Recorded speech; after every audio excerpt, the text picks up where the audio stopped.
For decades, the idea of the United States running another country sounded like a conspiracy theory. But this week, Donald Trump said it out loud, and he didn't sound unsure. When asked how long America would be overseeing Venezuela, his answer wasn't months, or even a year. It was far more open-ended. And behind that single statement sits oil deals, military pressure, and a leadership shakeup that few people saw coming. Because this isn't just about Venezuela anymore. It's about how far American power is willing to go, and how long it plans to stay. When Donald Trump was asked a simple question, how long the United States will be running Venezuela, he didn't give a number. No months. No deadline. No exit plan. Instead, he paused and said, "Only time will tell." That phrase did more than dodge specifics. It quietly signaled something far bigger. In past interventions, U.S. leaders usually rushed to reassure the public that control would be temporary. This time, that reassurance never came. When pressed again, Trump didn't walk it back. He doubled down, saying the oversight would last much longer than anyone expected. What made the moment unsettling wasn't just the vagueness, it was the confidence. There was no sense of urgency to leave, no mention of conditions that would trigger a handover, and no explanation of who ultimately decides when Venezuela is ready to stand on its own again. For critics, that silence spoke louder than any policy paper. Trump framed the situation as a business opportunity as much as a geopolitical move.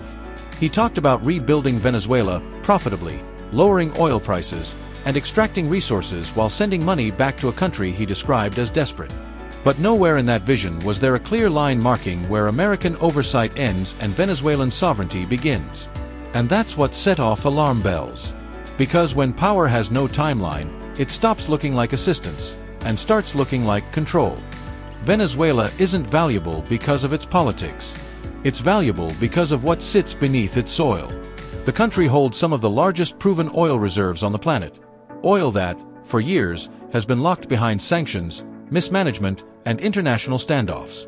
That's why Trump's language quickly shifted from governance to extraction. He didn't talk about democracy first. He talked about oil. Taking it, selling it, using it to push prices down, and doing it on a scale that could reshape global energy markets. According to his own words, the U.S. isn't just advising Venezuela's oil sector, it plans to effectively run it. Administration officials later made that even clearer, outlining a plan where Washington would assume control over selling Venezuelan oil for the foreseeable future. No short-term bridge. No trial period. An arrangement with no visible expiration date. Supporters called it strategic. Critics called it a resource grab wrapped in foreign policy language. Trump framed the move as mutually beneficial, insisting Venezuela would receive money it desperately needs. But the structure of the deal raised uncomfortable questions. Who sets the terms? Who controls the revenue? And who decides when Venezuela gets its most valuable asset back? Even Trump admitted the oil won't start flowing smoothly anytime soon. Years of neglect have left infrastructure crumbling, production slowed, and investment risky.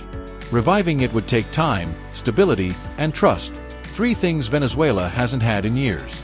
And oil isn't just money. It's leverage. Control energy, and you control negotiations, alliances, and pressure points far beyond Venezuela's borders. When Nicolas Maduro was removed from power, many assumed the United States would immediately back the opposition figures it had supported for years. The names were familiar. The expectations were clear. But that's not what happened. Instead, Washington recognized an interim leadership made up largely of people who had once stood firmly inside Maduro's inner circle. The most surprising name was Delcy Rodriguez, his former vice president. While opposition leaders who claimed victory in the 2024 election were sidelined, Rodriguez was suddenly treated as the person the U.S. could work with. Trump avoided explaining why. When asked directly why he didn't support the opposition's candidate, he declined to answer. He also refused to say whether he had personally spoken to Rodriguez. The only detail he offered was that his Secretary of State was in constant communication with her and her administration. That silence fueled speculation. Reports and online discussion began to suggest that stability and cooperation mattered more than election results. A familiar pattern in global power politics, replacing one face of a system without dismantling the system itself. What made the move even more confusing was Venezuela's recent political moment. The opposition had just pulled off a historic campaign, and one of its leaders had received global recognition. Yet when the dust settled, they were left watching from the sidelines as former regime loyalists stepped back into control, this time under American supervision. Supporters of the decision argued it was practical. Critics said it exposed the real priority: compliance. Not reform. Not representation. Just a government willing to give everything that's necessary, as Trump put it. And according to Trump, that cooperation didn't come voluntarily. The removal of Nicolas Maduro didn't come through negotiations or quiet exile. It came through a high-risk operation deep inside Caracas, one that Trump later described with unmistakable pride. According to him, the mission had been rehearsed down to the smallest detail. A full-scale replica of Maduro's heavily fortified compound was built at a U.S. military facility, allowing forces to train again and again before ever stepping foot in Venezuela. Trump said he followed the preparation closely, tracking the operation as it moved from planning to execution. When the raid finally happened, it unfolded fast. U.S.-backed forces breached the compound, captured Maduro and his wife, and ended a regime that had held power for decades in a single night. Trump called it a success, not just tactically, but symbolically. A message delivered in real time. But the cost was impossible to ignore.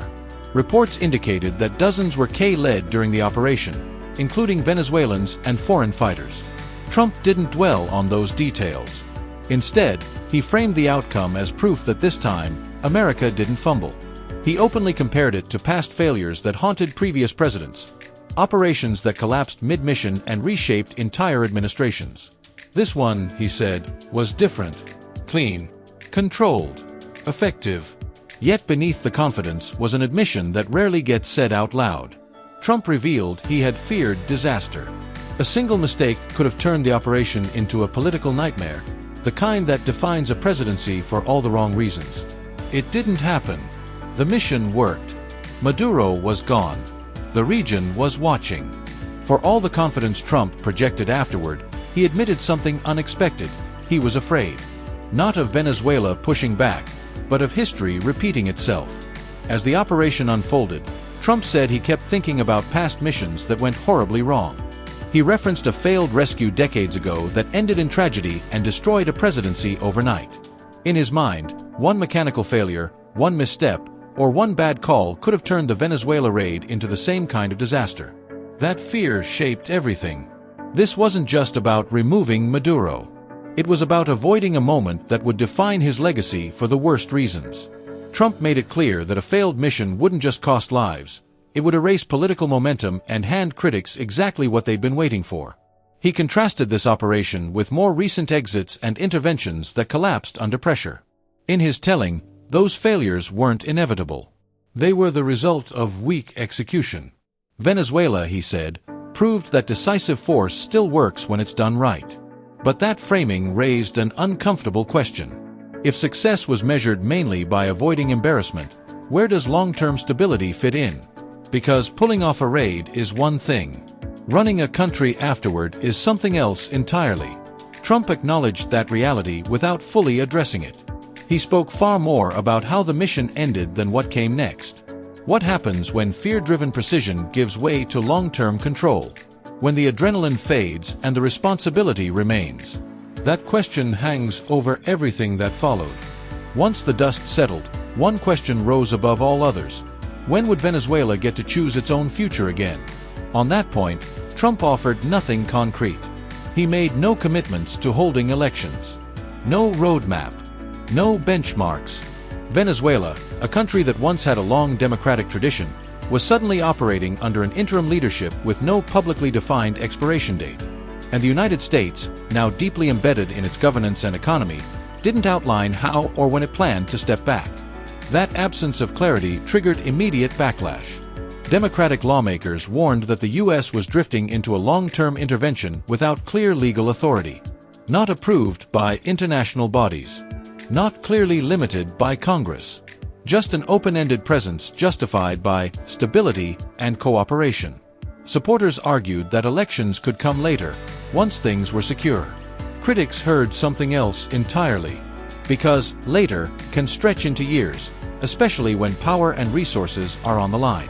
And without a legal framework, oversight becomes whatever the strongest player says it is. Trump sidestepped questions about what would happen if the interim government stopped cooperating. Would American forces move in?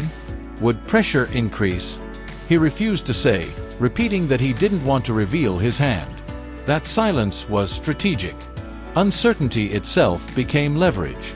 As long as no one knew the limits, everyone had to assume the maximum. And that's what worried allies as much as critics. Because if control has no rules, no schedule, and no clear end, it starts to look less like temporary oversight, and more like a new normal. On paper, Venezuela should be a gold mine for American energy companies. Massive reserves. Government backing. Direct access guaranteed by Washington itself.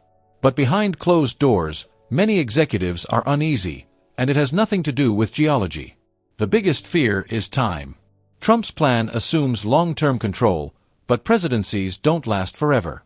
Oil investments take years to pay off, and companies are wary of sinking billions into a country that could flip overnight once political winds change in Washington.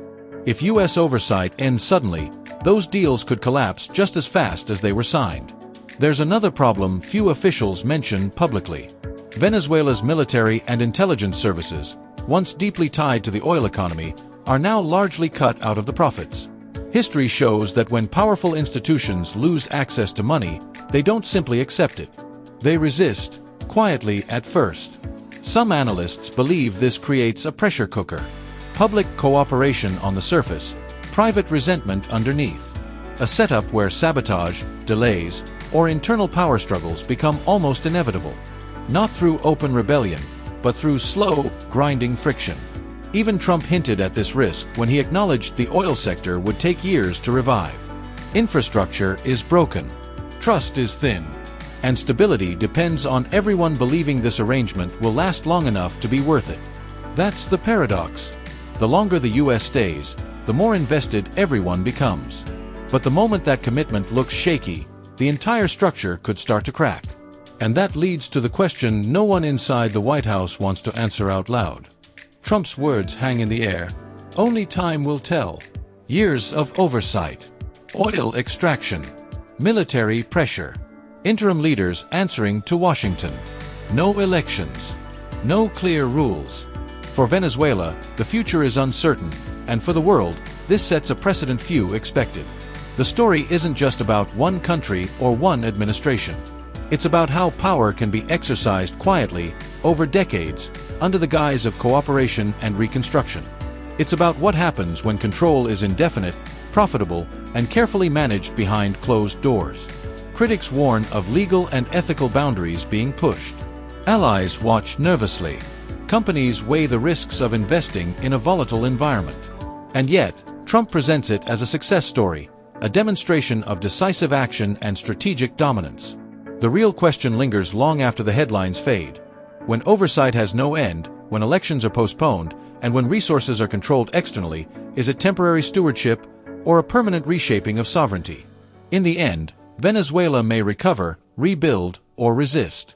But the world has already seen something new, a form of influence that doesn't announce itself loudly, yet stretches far beyond conventional boundaries.